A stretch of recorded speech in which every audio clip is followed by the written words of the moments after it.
Tekereza umuntu wari umaze imyaka irenga 40 ategeka igihugu cyose, afite amafaranga menshi, ingabo zikomeye kandi zimwumvira, n'abaturage yarabitsemo ubwoko buryo batekerezaga ko ari umuntu udashobora gukurwa ku butegetsi bibaho.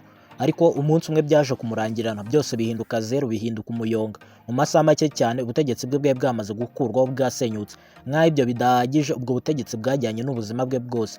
Uyu na wundi bamwita Muammar Gaddafi. Ndabizi mu matwi yawe ntago ari ubwa mbere umwumvisha, ariko se umuziho ibingana iki?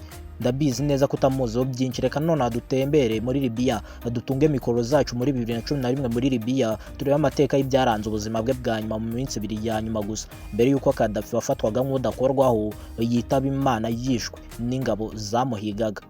Ariko nanone ni byiza yuko dukomezanya tuziranye. Nge nitwe kwibuka lonje nk'ibisanzwe. Nimba ari ubwa mbere wisanze hano kandi subscribe kugira ngo ujye ubona n'ibindi biganiro nk'ibi bigiye bitandukanye, byinshi bisobanura ibi bisa nk'ibicanganye kuri ino si ya rurema, ndetse n'ibigaruka ku birari by'amateka, iby'ubutegetsi n'ibindi. Mbere na mbere reka dusubire inyuma mu mateka gato, turebe aho byatangiriye mbere yuko Gaddafi yisanga ari hagati y'abanzi muri Rigole, wari umunyacyubahiro agasanga yagoswe kandi yari afite n'ingabo zihambaye. Dusubiye inyuma gato mu 1969 aho yatangiriye ubuzima bwe bwa gisirikare n'ubwo gutera kudeta. Umusirikare ukiri muto witwaga Muammar Gaddafi yahiritse ubutegetsi bwa cyami bwa Libya bw'icyo gihe. Yasezeranyije icyo gihe abaturage ko azubaka igihugu kigendera ku bwigenge ndetse n'ubutunzi n'ubutabera muri cyo. Gusa mu myaka yakurikiyeho Libya yabaye igihugu kimwe mu bihugu bikungaye muri Afurika kubera peteroli nyinshi bari bafite. Leta yashoye amafaranga menshi mu mashuri, ubuvuzi, mu bikorwa remezo ndetse n'ibindi. Hari n'abandi bavuga yuko icyo gihe Libya yabakijije koko, bakaba bagwiza atunga kubera kino gihe Libya yari irimo cyiza. Ariko kandi si ibyo gusa, hari n'abamunenga cyane bavuga yuko ubutegetsi bwe bwari bukomeye cyane, ndetse kandi babuhuriyemo n'ibibazo bikomeye, ko abatavuga rumwe nawe bafatwaga cyangwa bafungwaga nabi, kandi ko abaturage batari bafite ubwisanzure buhagije muri politike ye.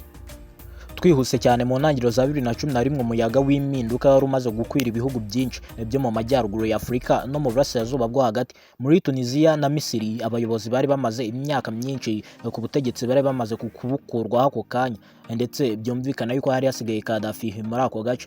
Abaturage ba Libya nabo batangiye imyigaragambyo, babonye yuko koko gukuraho umutegetsi umazeho igihe bishoboka, cyane cyane mu mujyi wa Benghazi mu ntangiriro. Basabaga impinduka muri politiki n'uburenganzira busesuye kuri bo. Ariko ibintu ntibyatinze guhinduka. Leta ya Gaddafi yohereje ingabo nyinshi kugira ngo ihagarike imyigaragambyo. Abigaragambyaga nabo ntibari boroshye, bahise batangira gufata intwaro barwanya abari kubahagarika kwigaragambya. Mu minsi mike gusa imyigaragambyo yari yamaze guhinduka intambara y'imbere mu gihugu, intambara y'abaturage ndetse na leta. Isi yose yahise itangiye gukurikiranira hafi ibiri kubera muri Libya yahanze y'amaso. Mu gihe kandi intambara yakomezaga gukaza umurego, akanama k'umutekano ka Loni kemeje icyemezo cyo kurinda abasivili bo muri Libya. Nyuma y'icyo cyemezo NATO nayo yatangiye ibitero ku bikorwa bya gisirikare bya leta ya Gaddafi. Muri ako kanya Libya haragiye hahinduka ikibuga cy'intambara. Indege z'intambara zatangiye gusenya ibirindiro n'ibikoresho bya gisirikare buhoro buhoro. Ingabo za Gaddafi zatangiye gusubira inyuma bitewe n'uko hari imbaraga nyinshi zari ziri kuzihuriraho zizirwanya. Mu mezi make bitewe n'uko Gaddafi yari yatangiye gucika intege bitewe n'ibitero bari kumugabaho kandi ari benshi, imitwe yarwanyaga ubutegetsi bwe mu gihugu yatangiye kwigarurira imijyi ye yari ayoboye umwe kuri umwe. Mu kwezi kwa Kanama 2011 umurwa mukuru Tripoli, umurwa mukuru wa Libya, nawo warafashwe, ari naho Gaddafi yari aherereyemo icyo gihe. Icyo gihe isi yose yatangiye kwibaza ikibazo kimwe, iri kwibaza ngo Gaddafi ari he? Gaddafi yarahizwe arabura burundu. Bamwe bavugaga yuko afite n'ibyo aburiramo, ariko nyamara siko byari bimeze kuko yarahizwe aza kuboneka. Hari amakuru yavugaga ko yahunze igihugu, andi akavuga ko akiri muri Libya kandi yihishe cyane, nta muntu n'umwe wari uzi neza aho aherereye.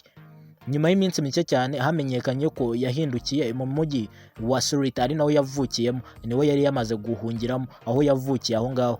Ariko Sirte nayo yari imaze kugotwa n'ingabo zimurwanya, zari zayigose yose. Ntiwumve ibyo ngibyo ngo ntago bagota umujyi wose barawugose intambwe ku yindi. Nta nzira yo gusohoka yari igisigaye aho ngaho. Mu gihe isi yose yari itegereje kureba icyari kirigiye kuba kuri Gaddafi, Gaddafi yari ageze ku munsi we wa nyuma w'ubuzima, umunsi we wa nyuma w'ubutegetsi. Ahangaha niho yaje no kugwa. Tariki ya 20 Ukwakira 2011 izuba ryari ritararasa neza mu mujyi wa Sirte aho Gaddafi yari ari. Aho niho Muammar Gaddafi yaramaze ibyumweru byinshi yihishe, mu gihe ingabo zamurwanyaga zari zamaze kumugota umujyi wose. nta hantu namwe yabona yasohokera. Amasasu n'ibisasu byumvikanaga impande zose buri munota, bikoroshaho gutuma amahirwe yo kurokoka kwa Gaddafi kugenda kugabanuka. Mu gitondo Gaddafi n'itsinda rye yari ayoboye ry'abasirikare bake yari asigaranye n'abamurindaga bose bafashe umwanzuro wo kuva muri Sirte kuko yabonaga bagenda bamusatira cyane. Binjiye mu modoka nyinshi zigize convoy cyangwa se umurongo muremure w'imodoka, aho yumvaga ko najyamo hagati yazo arabatekanye, bizeye ko bashobora guca mu birindiro by'abarwanyi babashakaga cyangwa se babahigaga bagahunga. Ariko uwo mugambi ntiwagezweho nk'uko babyifuzaga.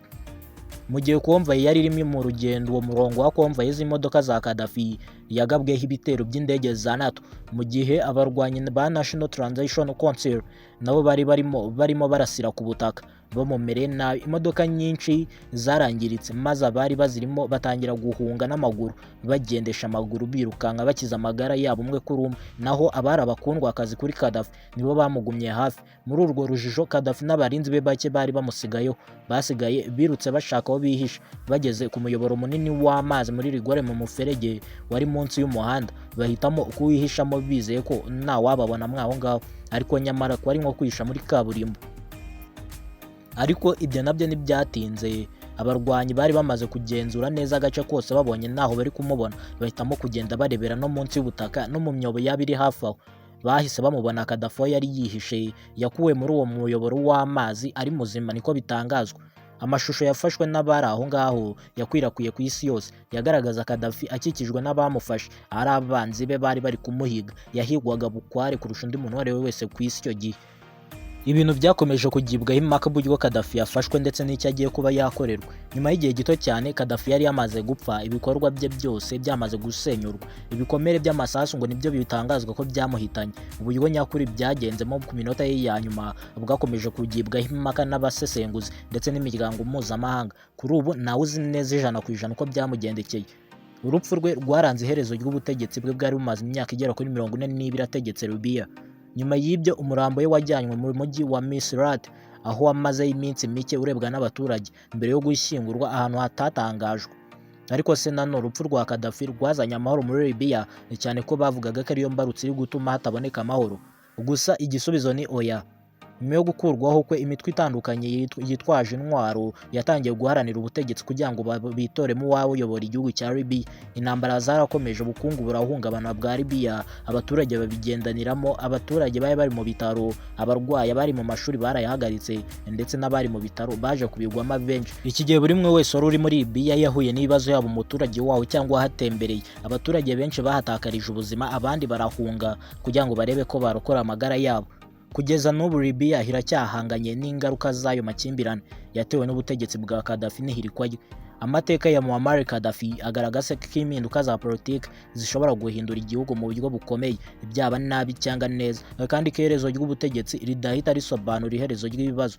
Kugeza n'ubu Libya iracyahanganye n'ingaruka z'ayo makimbirane yatewe no guhirika ubutegetsi bwa Gaddafi wari umazeho imyaka myinshi ategetse. Amateka ya Muammar Gaddafi agaragaza ko impinduka za politiki zishobora guhindura igihugu mu buryo bukomeye, bwiza cyangwa se bubi, kandi ko iherezo ry'ubutegetsi ridahita risobanura ko habonetse iherezo ry'ibibazo igihugu cyari gifite byose. Ngayo nguko rero, nguko uko Gaddafi byamugendekeye mu minsi ye ya nyuma, yahizwe bukware birangira banamuhitanye.